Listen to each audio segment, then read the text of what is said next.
di dalam Al-Quran. Gini, ada ayat di Al-Quran. Wayas alunaka anir ruh. Muhammad, mereka tanya kepadamu tentang roh, tentang nyawa dan sebagainya. Kulir ruhu min amri robbi. Katakan bahwa roh, nyawa manusia itu urusan Tuhan. Tidak akan ada manusia yang tahu rahasianya. Sehingga orang bisa menyembuhkan penyakit apapun tetapi tidak bisa mempertahankan nyawa manusia atau mengembalikan nyawa manusia. Itu bagian dari roh nyawa manusia itu. Maka dulu ada seorang, sekarang ini masih hidup orangnya, namanya Raymond Moody. Raymond Moody itu melakukan penelitian tentang roh. Karena dia seorang dosen gitu ngajar, ditanya roh orang mati itu pergi kemana. Lalu dia mengadakan penelitian. Saudara, penelitiannya menarik. Ini ilmiah tapi tidak masuk akal. Apa hasil penelitiannya itu? Dia meneliti orang yang sudah pernah mati. Namanya kalau di Jawa namanya mati suri, mati 2 jam, 3 jam, ada yang mati 12 jam, hidup lagi. Nah itu diteliti oleh dia, di Amerika dipanggil 100 orang yang pernah mati itu, ditanya sama pertanyaannya, kamu waktu mati rasanya bagaimana?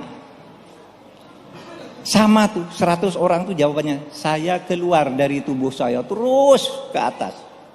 Lalu dari atas atap itu saya melihat keluarga saya nangis karena saya mati. Saya tidak ada apa-apa katanya. Melihat istriku nangis, ibuku nangis, anakku nangis. Ngelihat semua orang tuh begitu ketika mati. Terus katanya. Sudah itu saya masuk ke tempat yang sangat gelap, lorong yang sangat gelap. Seperti apa tuh gelapnya? Jawabannya sama. Tidak ada yang lebih gelap dari itu. Terus sudah itu kemana? Saya terus masuk ke terowongan yang terang benderang. Apa yang kamu dilihat di situ? Di terang benderang. Dan bagaimana rasanya terang benderang? Itu sangat terik. Terang luar biasa. Terang cahayanya luar biasa. Tapi sejuk udaranya. Tidak pakai AC, sejuk. Apa yang kamu lihat di alam terang itu? Di situ dalam sekejap saya melihat seluruh perjalanan hidup saya. Seluruh saya lihat. Ketika saya sekolah, ketika saya main sepak bola, ketika saya belajar nyopir, ketika saya pacaran, ketika saya korupsi, ketika saya apa gitu, lihat semua. Sudah itu kamu kemana? Dari alam terang itu saya terus ke atas, tiba-tiba di sana ada tabir, saya tidak bisa masuk. Seakan-akan ada orang berkata di situ, kamu ngapain ke sini? Ini belum waktunya kamu ke sini. Disitulah dia hidup lagi. Saudara, kisah penelitian ini sekarang ditulis di dalam buku Life After Death. Kalau saudara sering ke bandara di toko buku di mana, cari buku kecil, bacaan ringan tuh Life After Death. Cerita hidup sesudah mati. Itu cerita orang yang pernah mengalami mati. Apakah ini ilmiah? Ilmiah karena 100 orang yang mengalami pengalaman yang sama menceritakan hal yang sama. Di dalam metodologi ilmu itu kalau tidak fenomena terjadi 3 fenomena secara konsisten, maka itu ilmiah hasilnya. Ini 100 sama hasilnya. Itulah yang kemudian kita lalu ingat kepada firman Allah. Oh iya ya, manusia kalau mati itu suatu saat akan melihat seluruh amalnya. Ma yalfidhu min qaulin illa ladaihi raqibun atid. Tidak ada satupun yang kamu lakukan, kamu ucapkan kecuali dicatat oleh malaikat raqib dan atid itu. Ketika ada di alam terang menderang, saudara bisa melihat perbuatan saudara sendiri. Dalam waktu singkat, lihat. Saudara umur 60 tahun, sepengalaman 60 tahun terlihat ketika saudara ada di alam terang benderang itu. Itu yang disebut di dalam Al-Quran, Anda dicatat oleh malaikat raqib dan atid. Ini hasil penelitian. Dr. Raymond Moody itu bukan orang Islam. Orangnya sekarang masih hidup, umurnya 76 tahun. Bukunya laris tentang psikologi kematian.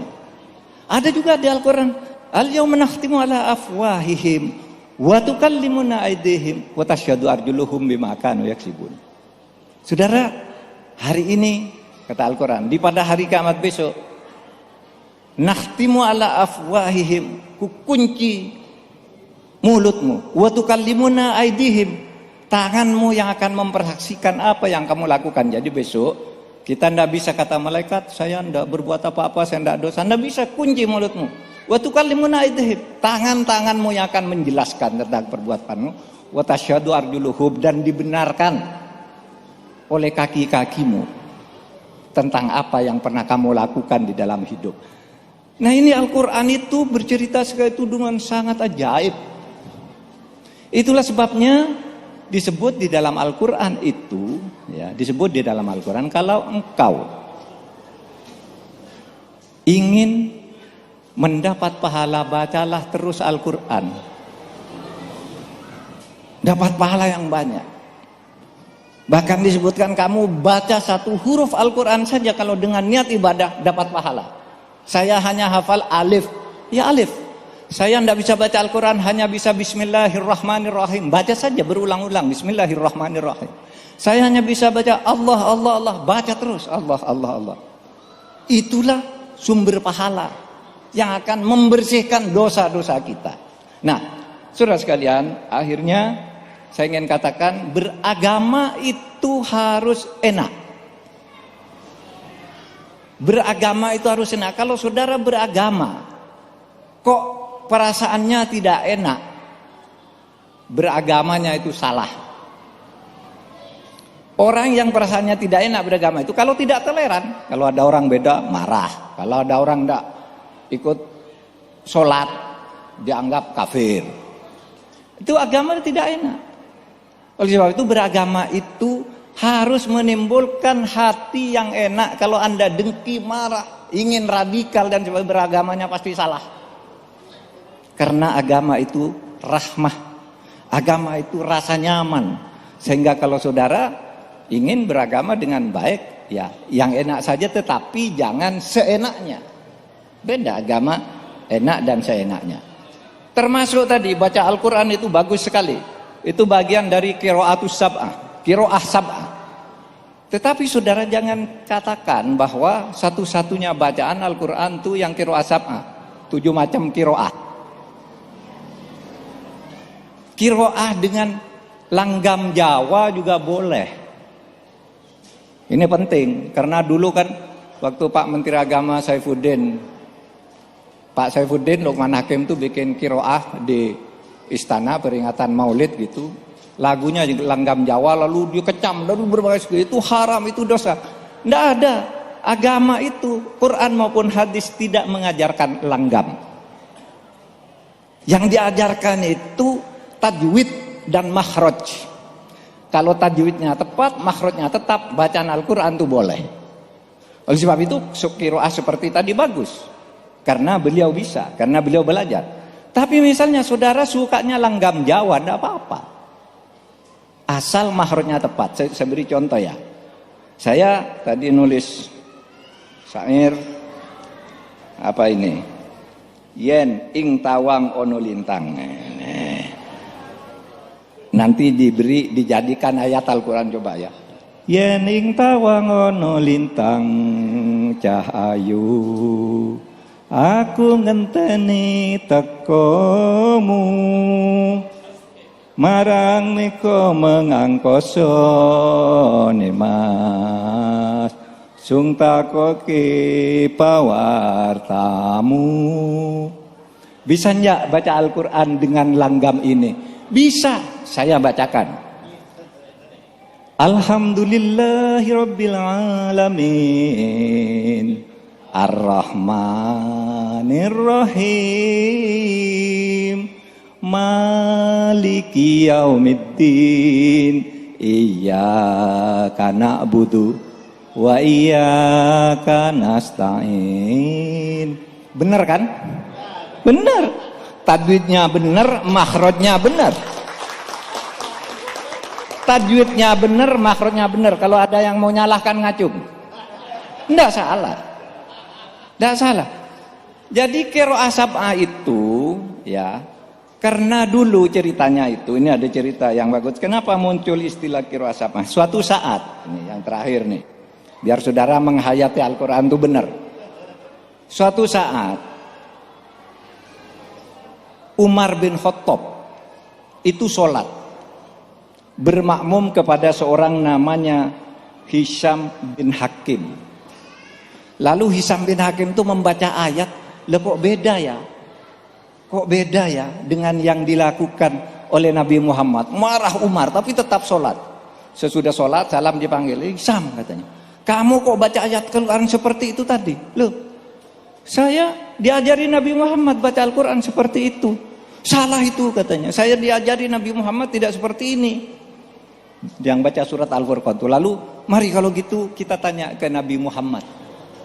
Datang ke Nabi Muhammad, "Nabi," katanya, "ini Hisham ini kurang ajar. Kenapa?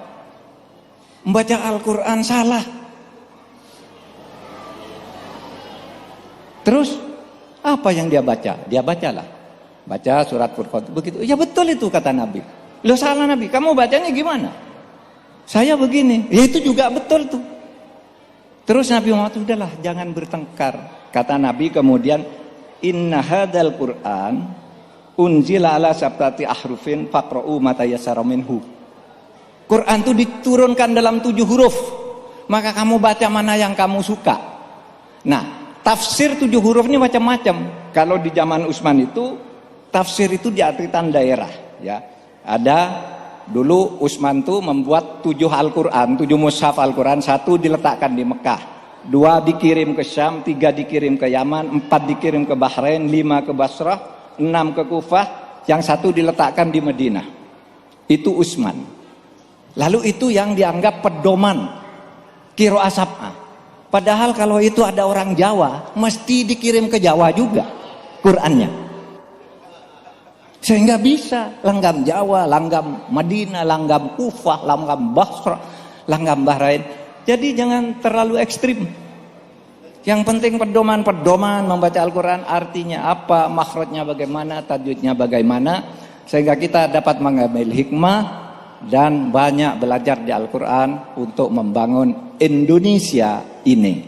Sekian, wassalamualaikum warahmatullahi wabarakatuh.